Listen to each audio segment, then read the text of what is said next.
ভালোবাসার আরেক নাম গেমিনুই তালহা ভাই। সে আমায় কোবরা বান্ডিল দেবে, তার কোনো তুলনা নাই।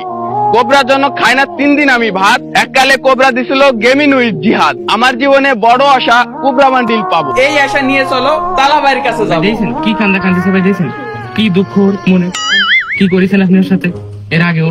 তবে দেখছেন আপনি কি চিনেছেন এটা তো আমি খুব ভালো করে চিনি। আজ থেকে প্রায় 5 বছর আগে আমি এর যে পরিমাণে কোবরা বান্ডিল দেওয়ার নামে মাইর দিয়েছিলাম, ও আবার আইছে। সিওরে কোবরা, তুই না দাঁড়া, তুই এনতে নড়বি না।